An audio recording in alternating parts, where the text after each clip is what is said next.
well, good afternoon, everyone. We're going to give it just a few more moments for people to collect in from the waiting room. Thank you for joining us. All right, we'll go ahead and get started then. Good afternoon, welcome, and thank you for joining the New York Charter Schools Association for our September statewide webinar.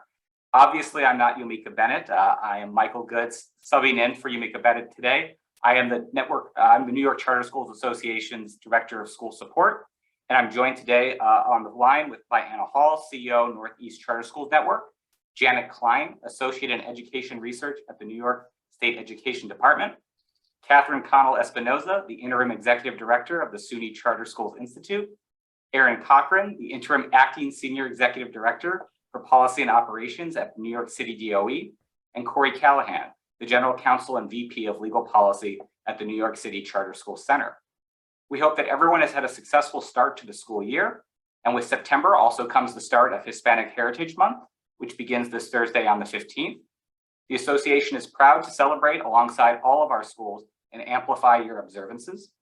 Please share with us your pictures and stories, including those from the first day of school or from your monthly celebrations, by tagging us on social media using our hashtag, or sharing your stories with us by email at comms@nycharters.net. And we'll drop those hashtags and our email into the chat.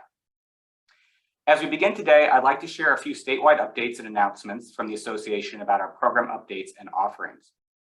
First, as you may have seen, the COVID-19 state of emergency expired last night at midnight, September 12th. As a result, changes to the open meetings laws regarding virtual board meetings will go into effect as of today.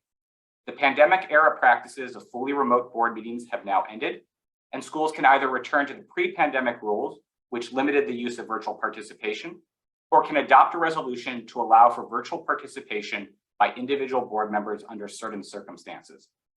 We are dropping into the chat resources from the association to help schools navigate these changes to the open meetings law, including a summary of the provisions, as well as a sample resolution text that your board can use to update its remote participation policies.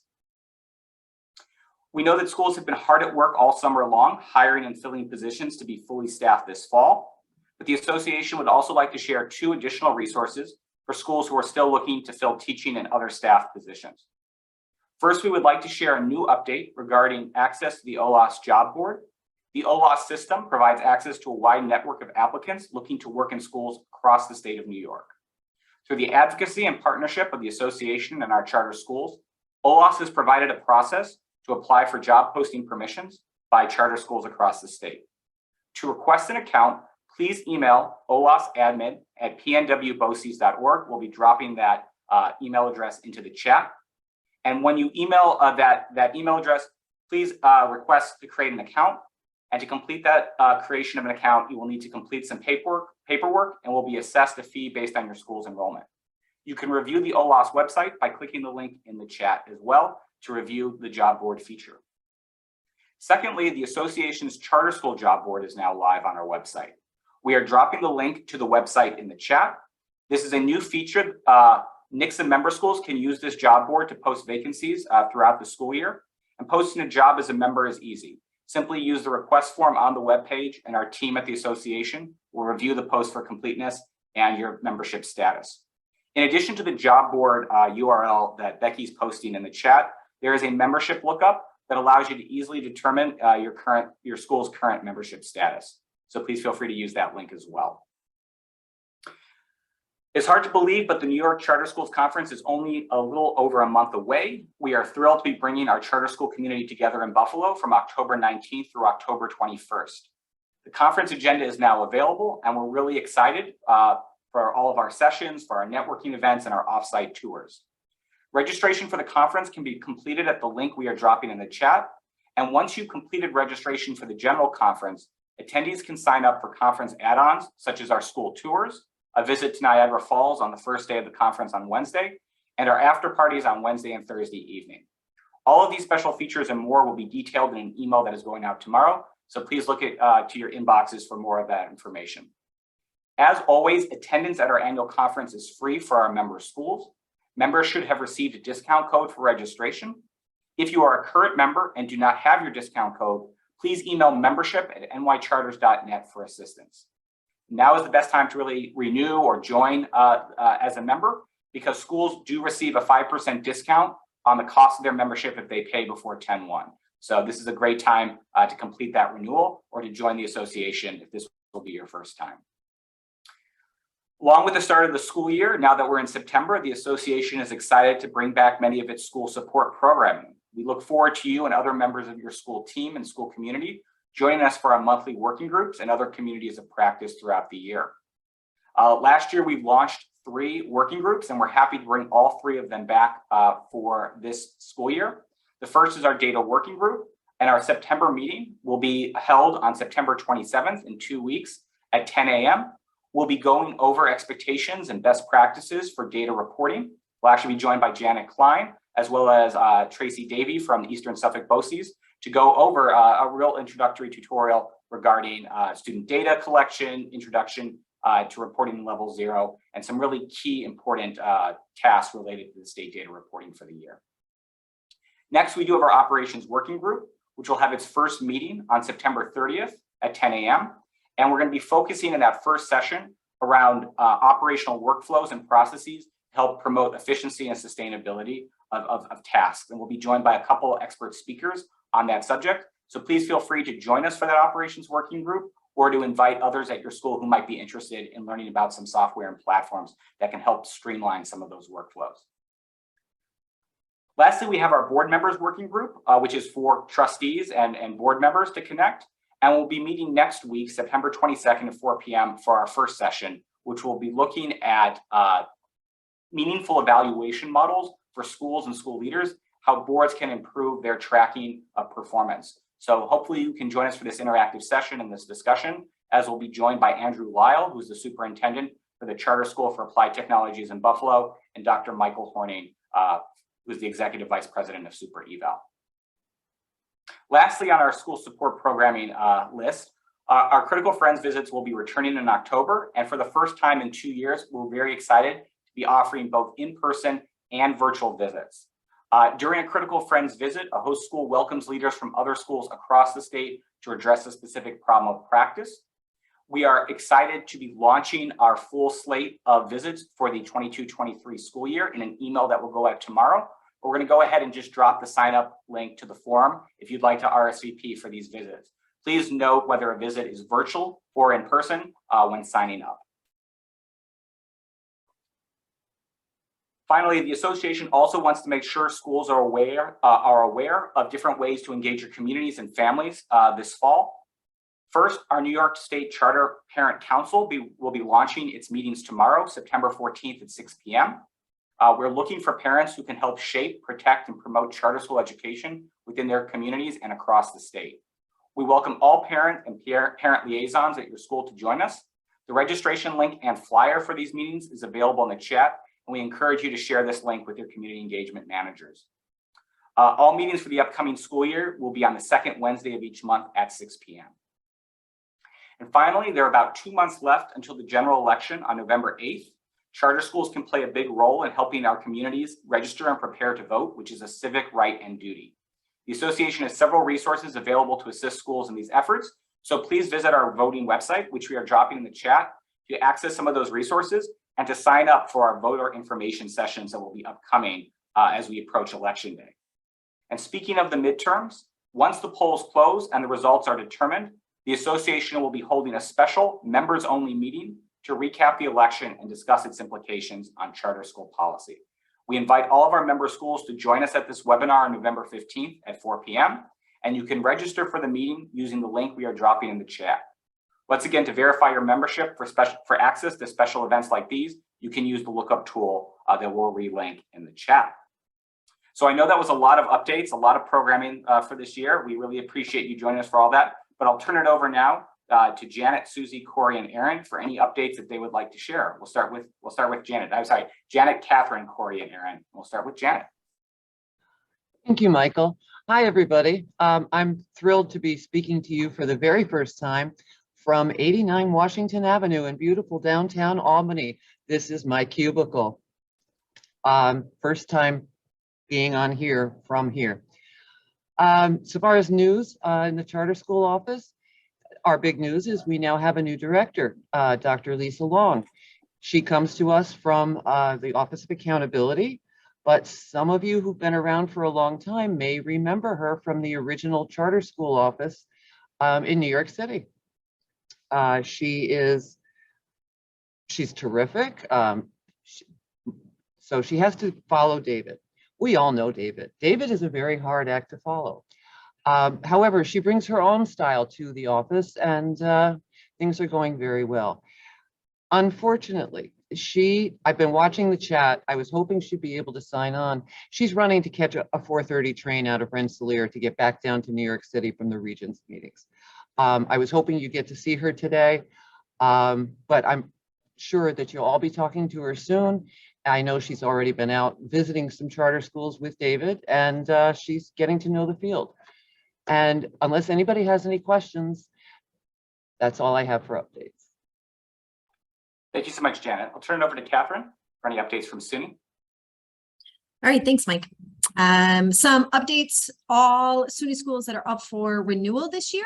We have dates certain for your renewal visits. So if there are any school-wide events, assessments, half-days, field trips, anything like that, that would prevent the Institute team from conducting those visits, please reach out to the Institute so we can discuss alternative arrangements. Otherwise, we will plan the renewal visits as currently scheduled. An additional reminder is that all SUNY charters are required to submit their draft accountability plan progress report by September 16th. The templates and submission requirements are available in Epicenter. And in addition to state assessment results, the Institute continues to recommend that charters submit performance information based on norm referenced assessments. If anybody has any questions about the content or extenuating circumstances that may require a deadline extension, please email us at charteraccountability@suny.edu. And I'm going to go ahead and post that in the chat here in just a second. And Jeff and Sinjin will certainly be able to get back to you to accommodate those requests. Another update is that the Institute is asking that schools submit either a single Word or PDF file via Epicenter with an updated list of current resumes or short biographies for all active board members by October 3rd. So this is an Epicenter submission requirement. So all currently operating schools should have that in their queue. We're asking that it be submitted by October 3rd. And it is in a single format of either PDF or Word. And it'll include either a compilation of their resumes or short biographies of all active board members.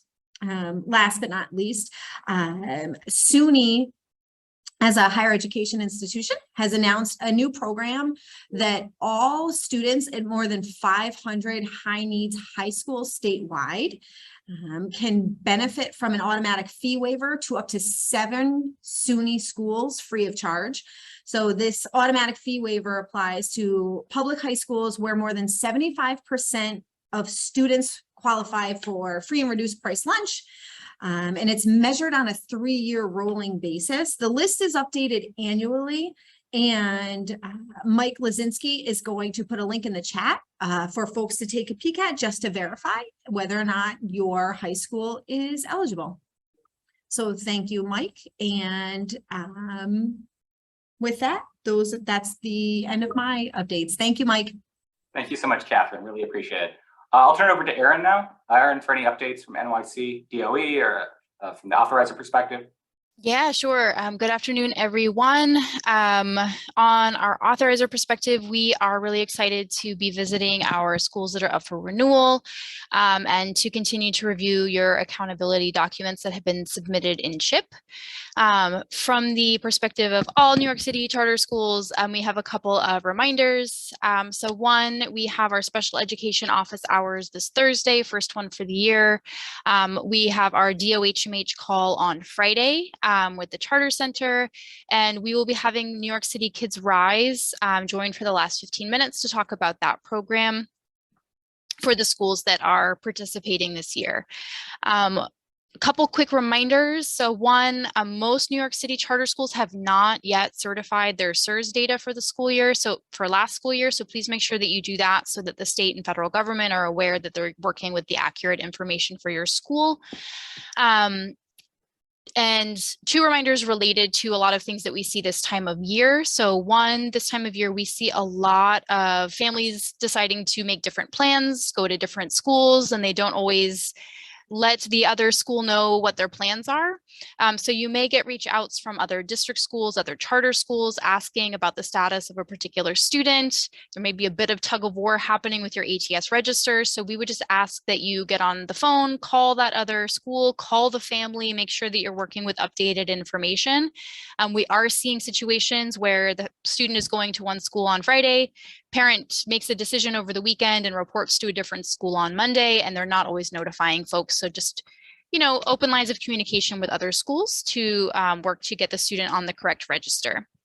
Additionally, this time of year, we see a lot of flags on charter school transcripts where it looks like middle school students did not receive sufficient social studies or science, or it looks like charter schools have retained high school students in a way that's not consistent with how students in high school should be retained. So this is a great time of year to make sure that all of your academic policies reflect requirements for middle and high school curriculum and graduation requirements. It's always unfortunate, but we do have situations where students leave charter schools and thought that they were on track for graduation, and at their district school or other charter school, they find out that they are not because the school that they left was not actually compliant with graduation requirements. So pause for the cause, check to make sure you're all set there to avoid issues across the board. Those are my updates. Thank you very much, Erin. And I'll turn it over to Corey for any updates from the Charter Center. Hi, everyone. I was just going to echo, we have the DOHD, we call this Friday. Most of you have probably already registered. We have changed the series into once a month now we're doing these calls. So if you've registered, you don't need to register again because you probably already have them. But if you do have questions, please submit in advance. I will just make a special call out of, we got at the actual meeting, we had a bunch of monkeypox questions, which is great, but if you could send them in advance, it just helps the team at DOH be able to prepare for the call. So COVID-19 stuff is a little bit less, but we know there's some other issues out there that folks wanted input from DOH in. So please make sure to send those in advance. And that's all. Thanks, Michael. Thank you so much. Before we turn it over to our presentations, since we're on this topic of COVID and DOH guidance, we did have a couple questions. So we had a question in the chat from Sandy Lee. Is there any COVID guidance around overnight field trips? Are we pretty much back to normal? Do chaperones and students have to be vaxxed? Frost Valley said no, but not sure what DOH guidance is, if any. I'll let others weigh in on that. But from the reading of what we're seeing, there's no requirement. These requirements are no longer required.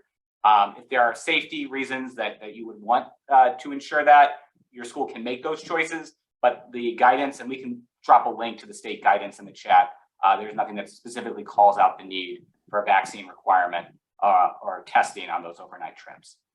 Just to add to that, charter schools would not be covered under any DOE overnight policies. So I have to check the DOHMH guidance, but I don't know that it covers overnight trips. Though depending on where you're going, I don't know if museums and things like that still have vaccine requirements. I think that that's probably not the case, but you would want to make sure that any folks that are accompanying you on the trip are able to actually go where you're going. I'll also ask Erin. I'll co-sign on that. I don't think there's any guidance. I was just going to add, I co-sign. I don't believe for charter schools there's any restrictions that you need to worry about beyond what Erin mentioned of the place you're attending. If there's some restrictions in place there. And Aaron, while I have you on, there was a question from Sandy as well about there were no requirements posted for October 1st in CHIPS. Is that correct? I need to verify, Sandy, and I can get back to you. I need to talk with Lori first. Thank you so much. I'm going to ask this question, next question from Constance. Is there any update on when state ELA and math test scores will become public, or at least when the embargo will be lifted? I don't know if Janet, you can speak to that. Yeah, essentially having the embargo lifted and being made public are the same thing. And I do not have any updates for when that is. I am hopeful that it will be soon. I could see it happening tomorrow. I could see it happening a week from today. It's got to be soon. So I don't have anything definitive. I'm sorry. And then the next question, does the state class size bill apply to charters in New York City or just the DOE schools? My understanding is it does not apply to charter schools, but I'll let others on the panel weigh in as well. Yes, that is also my reading of the statutory language passed. It does not affect you if you're not a city school of the district. So you will not have to confirm with any of this. Well, thank you for all these questions. If there's additional questions as we go forward, please feel free to add them into the chat. But at this time, I'm excited to once again turn back to showcase a few schools that will share their reflections from the start of the year. We are so happy to hear the voices of our school leaders from across the state as we launch into yet another school year. So we've asked a couple of schools with us today to share 2 to 3 things their schools are most looking forward to for the upcoming school year. And so I'll turn it over to Janet Klein to introduce our SED authorized schools. Okay, well, thank you, Michael. I, as a representative of SED, am really proud to introduce 2 schools to you. The first is going to be School in the Square, public charter school. And from them, we have Carrie Amon and Cynthia Carrion. Carrie serves as the principal of Dos Amigos Elementary School, serving pre-K through 2nd grade, and Cynthia serves as Chief of Partnerships and Community Engagement at School in the Square. Public charter school is located in the Washington Heights Inwood area of northern Manhattan. It was chartered in 2016, and they have now begun their 7th year of operations. This year, they are pre-K through 2nd grade and 6th through 8th grade, serving 650 kids.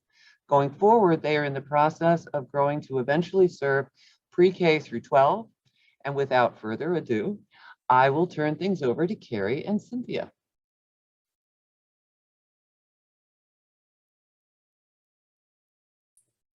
So we are going to share our screen. I'm assuming everyone can see it. Yes, And hear us? yeah, okay, great. Always checking for technology first. So hi, everybody. As mentioned, my name is Cynthia Carrion. And so we are really proud to kind of share with you. We're live from our school here in Inwood at the northern tip of Manhattan. And so our initiatives for the 2022-23 school year really centered around our Saturday Pantry, social emotional learning, after school programming, pre-K, and our family council. And we'll go into each of these areas. So without further ado, I'm gonna just give you a little bit of context of how we got to these areas. Throughout all of last year, we spent a lot of time kind of really connecting to all of our families, listening to their needs, and things that really bubbled up throughout the year were, issues of food insecurity. We knew that 85% of our families are at or below the poverty line. And so obviously a lot of these issues were coming up. Even though we're now going into our 2nd, 3rd year of COVID, the repercussions are really palpable for our population. So again, we're seeing housing issues, mental health, a need for after school summer programming, and kind of this bubble of others that included anything from vaccines to pre-K. So we took that information and really worked with our families to establish some of these new initiatives for the year. So we wanted to kind of highlight our family pantry. It came out of our family support program. We thought that during the shutdown that we would only be doing this as an emergency as needed. But what we've noticed throughout the last 2 years is that there's such a need and that we're really institutionalizing now our family pantry program. This is also an incredible opportunity for us to touch base with all of our families that come in We are seeing on average about 200 families that come through our pantry. Our social workers are also out there. We're able to troubleshoot and really work with our community to have partners there on site with us to help them with housing issues, sign them up for English classes. So it just becomes, again, an opportunity for us to not only meet a need, but further and deepen our communication with our families. Yes. So I'm Carrie Amon. I'm the building principal of our elementary school. And so as we thought this year and going into this year, what was our greatest need? One of our biggest needs is our social emotional learning program. And so with the support of our family liaisons and our social workers, we've created a daily program in opening and closing circles where children think about how unique they are. That's our first topic. Each month the topic will change. There are multiple read alouds that are given to the teachers to use. We're asking teachers to all create calm corners. You can see a few pictures of calm corners here, so that when children are feeling stress or feeling frustration, they have a place to go. Teachers are teaching into those areas with support of our social emotional team. And again, as we thought about the needs of our families and community, we know that learning and the academic gap is very important, but it was also important for us to support our families in a true summer program, a place where kids could build language, but also build relationships, enjoy summer activities like dance and sports and arts. We're in beautiful Inwood, with lots of outdoor parks and recreational areas that we can use, swimming in our neighbor Riverdale community. And so this summer we partnered with a program called Kids in the Game, and we have continued that partnership with them for after school programming.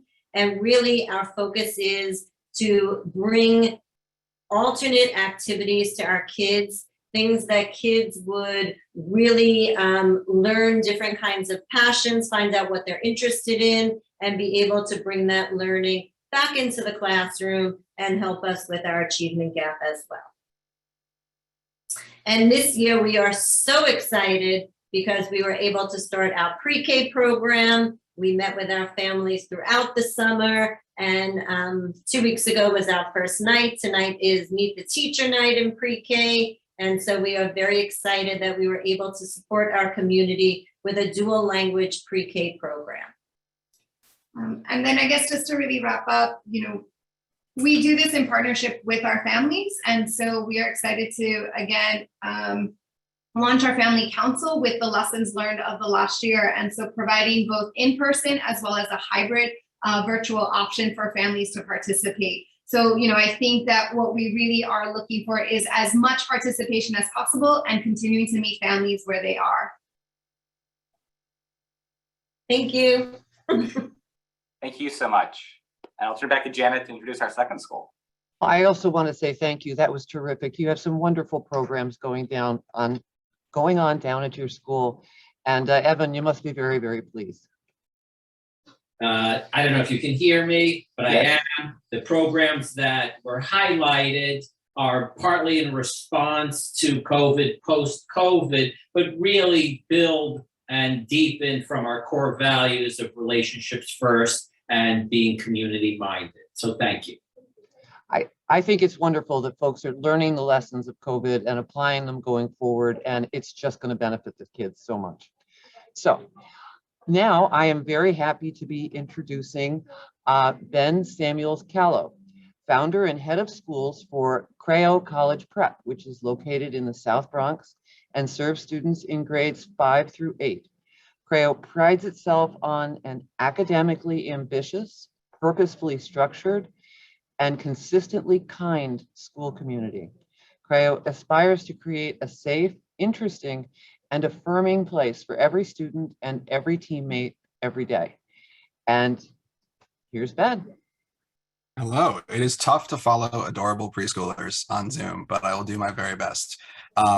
just dovetailing off of what Evan said, I think it's been interesting for us. We were founded in 2019, and in some ways COVID upended everything, and in some ways it just revealed the things that, the needs in our community that had gone unmet for so long. And for us, that boils down to this sort of watchword. We live by this mantra at Creo, and to what Janet was saying earlier, we're always trying to think about how can we craft an experience that is really safe and is really interesting. Our parents and families are choosing us in the end of 4th grade, and so they're choosing to leave a school at a non-traditional point.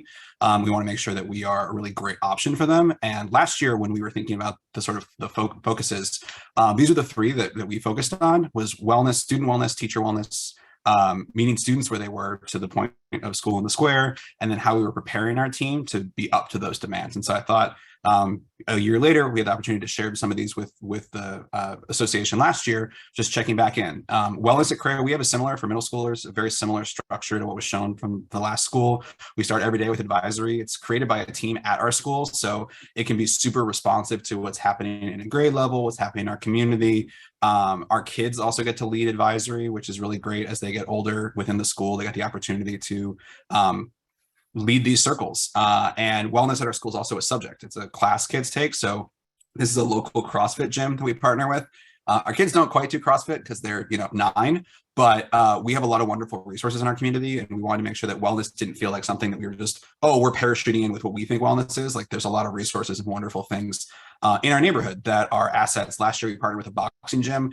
We did put a hole in their wall by accident, so we want to make sure we're good neighbors, but it's been really great to have our kids experience different things, see what's in the neighborhood, that are resources out there. And some of our kids have actually started going to the gym on their own outside of school.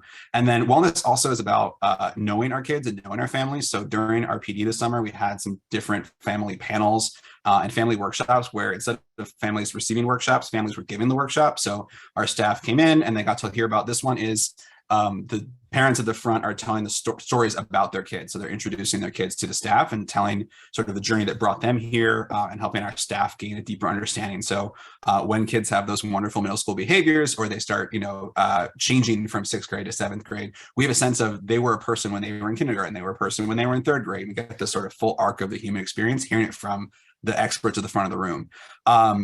We think a lot about reading. We're middle school, and this quote, I think about this almost every day. This is from a wonderful book by middle school. Most schools don't know how to address struggling 7th and 8th grade readers with basic decoding and low fluency problems in reading. I spent my entire adult life teaching in the South Bronx and working in middle schools, and I'm sure a lot of us on this call have in similar communities that have middle schools that struggle with this. And I don't think we've solved it, but we've had a lot of success with a very intentional reading program at our school that is a marriage between curriculum, finding really high-skilled lower elementary teachers, and making sure that we give them the time and the resources to do what they do best, even for kids who are in 6th, 7th, and 8th grade.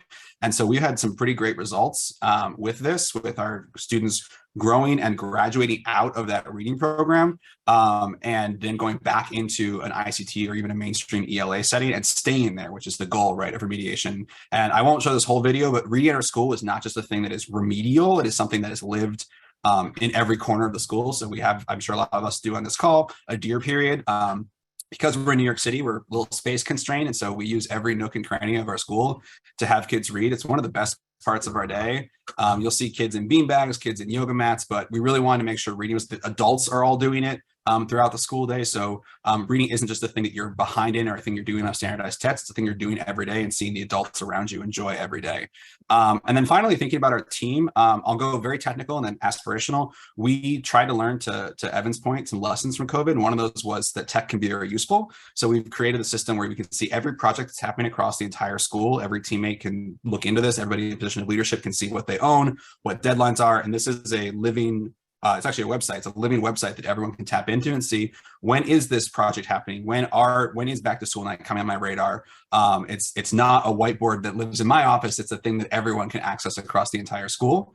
And then finally, just a couple of stats about Creo. This is who we are and how we try to take care of our team and our kids.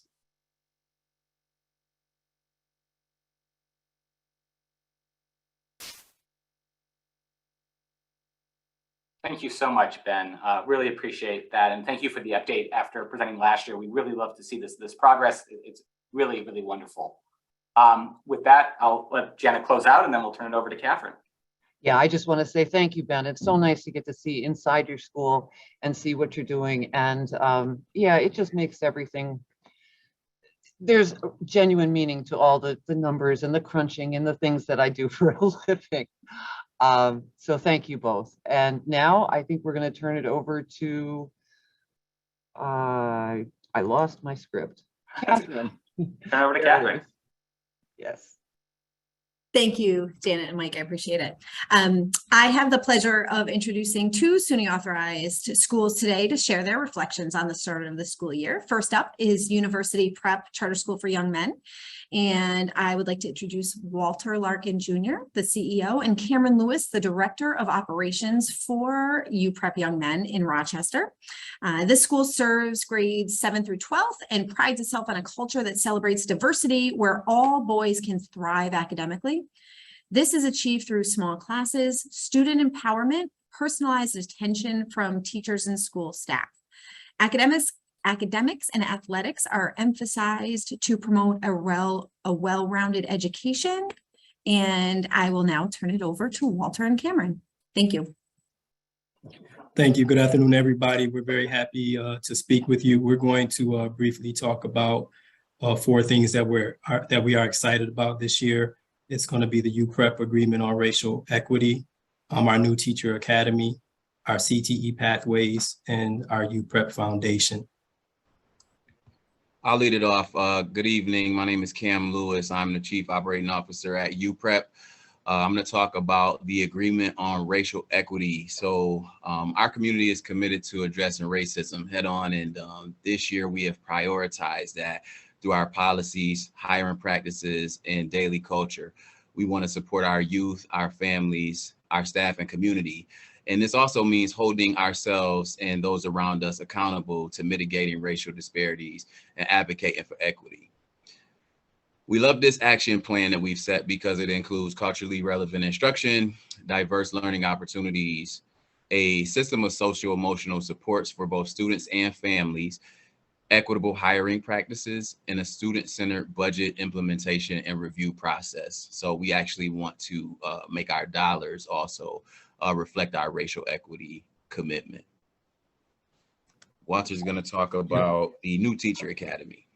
And that kind of ties into our new Teacher Academy. I'm sure many of us on here were probably struggling this summer to fill positions, but we're very happy that many of our positions were filled, and in the positions that were filled, they mirror the population that we serve, which is our Black and brown young men. But in doing so, we wanted to ensure that our new staff feel supported. So this year we created what's called a new Teacher Academy. And we hired a retired principal and teacher because we didn't want it to feel like it was an observation or evaluation or punitive. So they'll be having daily contact with the teachers. They'll be running groups with them on our Friday PDs in regards to instructional practices, student management, and just even social emotional for them, you know, because we know a lot of times within the first few years, oftentimes people leave this profession. So we think that mentoring piece is very important. And like many of you, we lost a lot of staff. So we hired probably 16 new teachers. So we thought it was very important that we have them grouped together, and we had a number of people working with them just to ensure that they feel supported in regards to all aspects of education.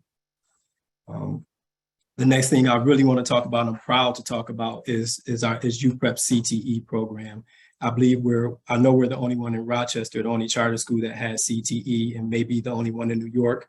As far as the charter school world, we have 4 pathways. It's culinary, construction, IT, and machine.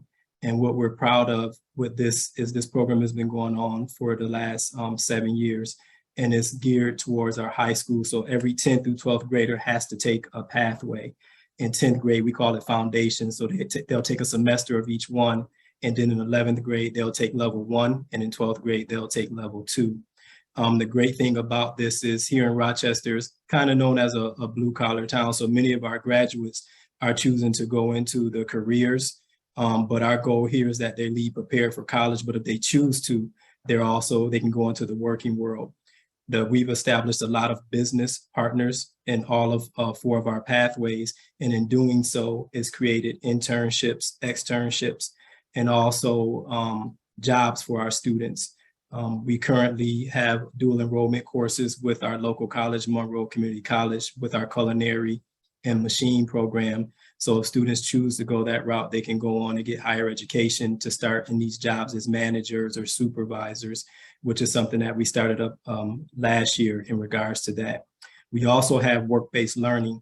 So what that is students can get course credit and class credit for the current positions that they're working in, whether it's an internship or a paid job for them.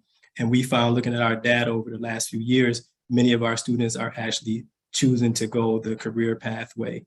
But again, we think it's very important that they're prepared for college and career, but currently in our city, we found that it's been a big need in regards to that. We also have a couple of MOUs with some local TV stations and radio stations, because as we look to expand, our next pathways that we're currently looking at is media communications and also the health sciences. And this is done by, doing your research and looking at industry trends to see where the job market is at. And in Rochester, those are the two ones we're looking at for our future once we get a new building. And I think that'll tie into what Dr. Lewis is going to finish with and talking about our UPrep Foundation. Yeah, real quick. And lastly, we are just always looking to expand our initiative. So the Cte Programming that Walter talked about, athletic support and facilities. We are a real strong athletic powerhouse, as well as a college and career preparatory school. And we, on top of that, want to provide additional career partnerships that culminate in internships, externships, and jobs. So we are founding a foundation just to generate more money through donations and other charitable contributions. Ideally, this will equal long-term support for our students, staff, and community. So very excited for this school year. Thank you. Well, thank you so much, Walter. Thank you so much, Cam. It was wonderful to get the overview and across so many different areas of the school, from your teaching staff to your students, to the work you're doing to set your school's culture. All that is wonderful to hear. I'll turn it back to Catherine to introduce our final school. Thanks, Mike. And thank you again to Dr. Lewis and Mr. Larkin. We appreciate all the information that you shared on behalf of UPrep Young Men. Last but most certainly not least, I'd like to introduce Brian Ferguson, CEO of Our World Neighborhood Charter Schools. Own Charter Schools is composed of 3 different campuses in Queens. Its newest campus, Own 3, is opening its doors this school year with kindergarten and first grade. Since their doors originally opened in 2002, they've worked tirelessly to meet their goal of providing their diverse student body with an excellent education based on active inquiry, experiential learning, and social justice. So with that, I'll hand it over to Brian. Thank you. Thanks, Catherine. Thanks, Michael. And thanks to folks that went ahead of me. Very, very, very inspirational.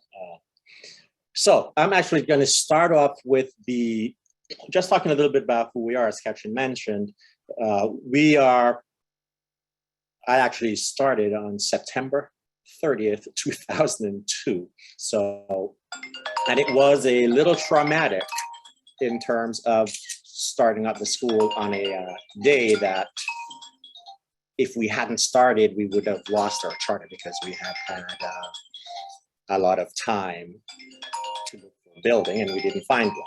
Anyway, we've gotten started, and since then we've grown to about 1,200 students at this particular time. We actually have 31 languages that our families are speaking here. And as I was reviewing it, I came across, asked a question, who has ever heard of the language Oneida? And I thought, what is this language Oneida? And it ties back into the fact that, I guess, upstate New York and Wisconsin has the Oneida Native American population, and that's one of their languages. And we also have a couple of very remote languages from Tibet and from Bhutan that's spoken here in the school. The other piece that I would say since 2002 that we have expanded upon is our special education program, which right now we have probably about 11% of our population is special education. And that is an ICT program that goes throughout the entire school program. One of our schools is a K-8, the other one is a K-5, and as Catherine just mentioned, the other one that just opened up is a K-1. And all three are operating with ICT programs. And clearly we have a large ENL population as well. 5 major languages here are Spanish, Arabic, Bengali, Portuguese, and Japanese in order of the number of families that have those languages. So for this year, one of the things that we'd been working on for the last couple of years was how to further solidify our school's program with the founding mission that we started off with and vision for a school as described by Catherine there.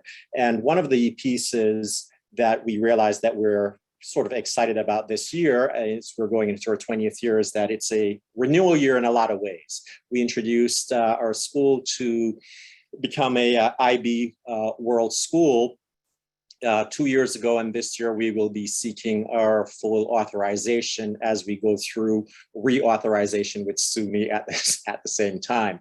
The impetus really for doing and seeking this authorization was that we thought that we needed to expand the range of contact that our educators had with other educators across the country, across the globe, since our population is so international and so diverse.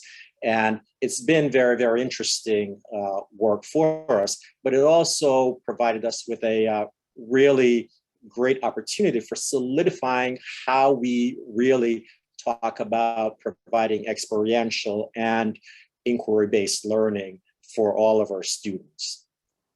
Next slide, please. The piece here that we are, I have diversity, equity, inclusion, and access. As I described before, our demographics is pretty wide. And in trying to really make sure as we expand and we shift our population here that we acknowledge it in really, really formal ways. And so we are now a member of the Diverse Charter Schools Coalition. And also we'll be working this year with Future Leaders Incubator to help our staff really, really address a lot of the ongoing issues that we're faced with. For example, we have children who are dealing with the issues of gender choices and how does the staff manage it? How does the staff deal with it? Is, started happening about 2 years ago. And so we are really trying to make sure that we're all prepared to be able to continue our ability to welcome all of our families and all of the various permutations that they're presenting to us, that we can provide them with a safe and rich educational experience. And that's it. Those two are the two big things that we're working on this year to round ourselves out. Well, thank you so much, Brian. That was wonderful to hear. It's so interesting to hear about the diversity that is at your school, the diversity of the community that you're in. We really appreciate you highlighting these two features of the school. Thank you. So with that, I just want to thank everyone for joining us today as we close out on our September meeting. We are thrilled to have had our 4 schools with us today. We wish everyone a really strong and successful start to their school year. As always, we will post today's recording in the Resource Center on our website. Please reach out to us if you have any questions about the topics discussed or are interested in having your own school present at one of our monthly webinars. Monthly webinars are made possible through the contribution and commitment of our member schools. We appreciate the ability to host these forums for the full New York Charter School community. And if you are not a member of the association, we encourage you to join today by emailing membership@nycharters.net. Have a great rest of your day and a wonderful evening and a wonderful rest of the week. Thank you, everyone, for joining us. Thank you.